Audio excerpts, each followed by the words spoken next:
Today, Disney parks are all about thrilling rides and immersive lands, drawing guests into worlds of adventure like never before. But back in the day, there was a golden era when arcades ruled the scene. These spots were packed with flashing screens, joystick battles, and the sweet sound of 8-bit victory. For many visitors, no trip to a Disney park was complete without a stop at one of these legendary arcades. But as the parks evolved, these once iconic gaming havens slowly disappeared, leaving behind nothing but memories. So today, we're taking a trip back to when Disney arcades were at their peak, revisiting the most legendary games that once ruled the parks. And trust me, the last two arcades we'll be talking about are the ones fans still can't stop talking about, even though they've been gone for years. Let's begin with arcade games that once lit up DisneyQuest at Walt Disney World Resort. DisneyQuest was incredibly popular throughout the late 1990s and early 2000s. During peak seasons, especially summer holidays and Christmas breaks, wait times for popular attractions could stretch to over an hour.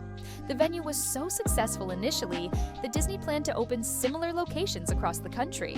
They even opened one in Chicago, though it only operated from 1999 to 2001.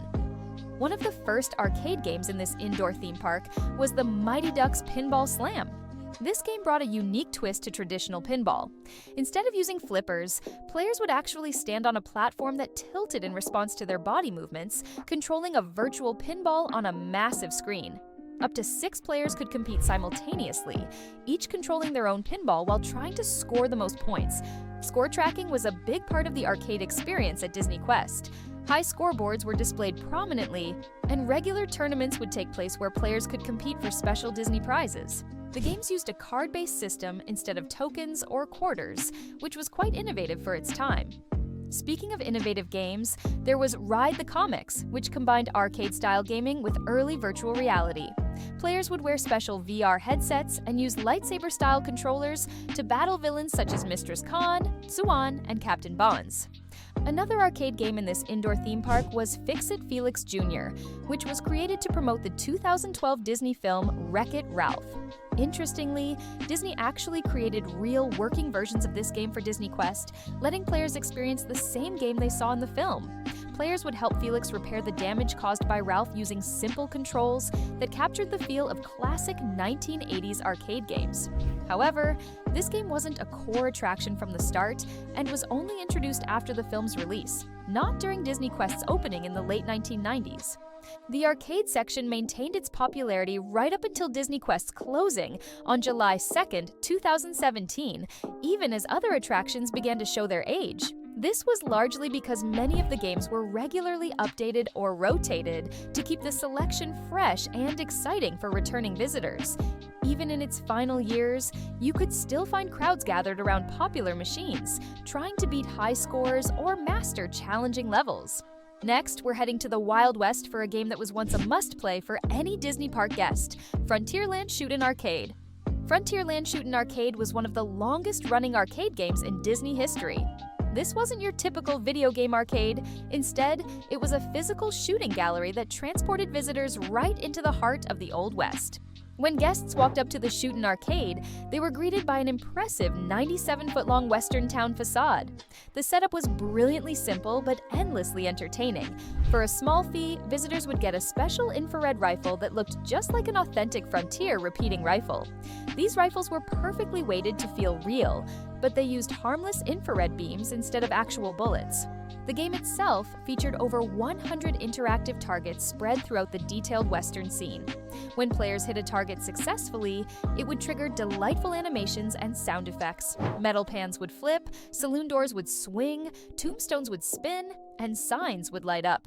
The satisfying ping sound when you hit a target perfectly captured that classic shooting gallery feel. Some of the more challenging targets included tiny prairie dogs that would pop up randomly and quickly disappear back into their holes. The arcade was incredibly popular throughout its run, particularly because it was one of the few attractions in Magic Kingdom that didn't require waiting in long lines. You could simply walk up, purchase your rounds, each game lasting about a minute, and start shooting. Parents often used it as a perfect distraction while waiting for other attraction times or during busier park hours. What made this game particularly engaging was its accessibility. Unlike many modern arcade games, it didn't require any complex controls or gaming knowledge. anyone could pick up the rifle and start playing, making it a perfect family activity. The game was especially popular during peak afternoon hours, when guests would seek shelter from the Florida heat. Sadly, after entertaining millions of visitors since Magic Kingdom's opening in 1971, the Frontierland Shootin Arcade closed its doors for the final time on June 23, 2024. The space is being converted into a Disney Vacation Club member lounge. The closure sparked numerous social media posts from Disney fans sharing their memories of the attraction, with many posting photos and videos of their final visits to this historic arcade game. It's worth noting that during its final weeks of operation, lines grew exceptionally long as longtime fans made sure to get one last shot at the targets they'd been aiming at for decades. Moving on, this next arcade game wasn't just popular, it was a full-on obsession for Disneyland visitors. We're talking about the legendary Starcade. The Starcade in Tomorrowland was a gamer's paradise during the golden age of arcade gaming. When you walked into this two-story arcade in 1977, you'd find yourself surrounded by the latest and greatest video games of the time. During the 1980s, you could find the cream of the crop in arcade gaming here. Popular games like Dragon's Lair stood out with its revolutionary Laserdisc technology and beautiful animation. The arcade featured multiple Pac-Man machines owing to its massive popularity, including Ms. Pac-Man and Baby Pac-Man variations. The arcade regularly rotated in new games to keep things fresh. When Street Fighter II became a phenomenon in the early 1990s, Starcade installed multiple cabinets to handle the crowds of players wanting to compete. Racing games were particularly popular, with machines like Outrun drawing long lines of players wanting to take the wheel. The second floor of Starcade often featured more experimental or unusual games. They had early multiplayer games where players could compete head-to-head, and some of the first motion simulator arcade games found their home upstairs. The upper level also housed some of the more challenging games that attracted skilled players looking to set high scores. As technology evolved, Starcade brought in more advanced machines. Dance Dance Revolution became a huge attraction in the late 1990s, with players gathering to watch particularly skilled dancers show off their moves. Virtual reality games also made an appearance, though they were short-lived due to maintenance challenges. The arcade used a token system, later switching to a card-based system in its final years. Regular players knew which games gave the best value for their tokens, and some games became famous for offering particularly long playtimes if you were skilled enough. Even in its final days, Starcade maintained some working classic cabinets alongside newer games, letting parents share their favorite childhood games with their kids. When the arcade finally closed in 2007, many of the games were either sold to collectors or redistributed to other locations, though some of the Disney-modified machines were reportedly kept by the company for historical preservation. If you ever set foot in Walt Disney World in the early 2000s, chances are you remember the arcade games in Fiesta Fun Center. The Fiesta Fun Center was a hidden gaming treasure in Disney's contemporary resort. While many visitors focused on the theme parks, those in the know would make special trips to this arcade haven, which opened its doors in the early 1970s alongside the resort itself. The arcade section of the Fiesta Fun Center was truly impressive for its time. It started with classic electromechanical games of the 1970s before evolving to include the latest video game cabinets of the 1980s and 1990s. You could find rare Japanese import games that weren't available in most American arcades, making it a special destination for serious gamers staying at Disney World. The gaming area used a token system, and longtime visitors still remember the distinctive sound of tokens pouring out of the change machines. Many kids staying at the contemporary resort would save up their vacation money specifically to spend time playing at the Fiesta Fun Center. During rainy days, or after the parks closed, the arcade would fill up with families and teenagers looking to continue their Disney fun. Throughout the 1980s and early 1990s, the arcade section maintained its popularity even as other parts of the Fiesta Fun Center were modified or reduced. You could often find guests competing for high scores on games like Pac-Man, Dragon's Lair, and Street Fighter II.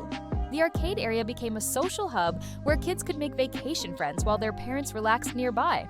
However, like other arcade games, home gaming systems became more sophisticated in the late 1990s and 2000s, and the Fiesta Fun Center's arcade section began to see declining interest. The space was gradually downsized, with fewer new games being added and some areas being repurposed. Despite these changes, a dedicated group of fans continued to visit regularly until its closure. The Fiesta Fun Center finally closed its doors in 2008, marking the end of an era for Disney World Resort gaming. And now, we get to a game that still has fans reminiscing about the good old days of Disney arcades, Flynn's Arcade at Electronica. This game brought the digital world of Tron to life through an incredible collection of classic arcade games. The arcade featured an impressive collection of authentic 1980s arcade cabinets, carefully chosen to match the time period of the original Tron film. The centerpiece was, of course, the original Tron arcade game, which let visitors experience the light cycle races and disc battles that made the movie famous. Getting to play the actual Tron game in an environment that looked just like Flynn's Arcade from the film was a dream come true for many fans. Beyond Tron, the arcade housed other period-accurate games like Space Paranoids, which was referenced in the Tron films, Missile Command, and Centipede. Each machine was maintained to work just like it did in the 1980s, complete with the original sound effects and graphics. The games used custom tokens that were designed to look like they came straight from Flynn's Arcade, which became popular collector's items. During its run from 2010 to 2012, Flynn's Arcade was incredibly popular with both gaming enthusiasts and casual visitors. Wait times to get into the arcade space could stretch to over an hour during peak periods, especially on weekend nights. The authentic 1980s games attracted both older visitors who remembered playing them in their youth and younger guests experiencing these classics for the first time. The arcade's popularity was enhanced by its limited availability.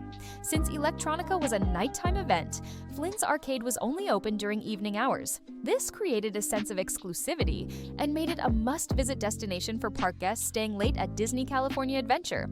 Despite its huge success, Flynn's Arcade lasted only as long as Electronica itself, closing in 2012 when the event was replaced by the Mad Tea Party.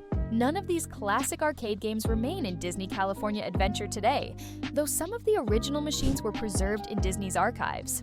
While its run was relatively short, Flynn's Arcade at Electronica is remembered as one of Disney's most successful attempts at recreating a specific gaming era.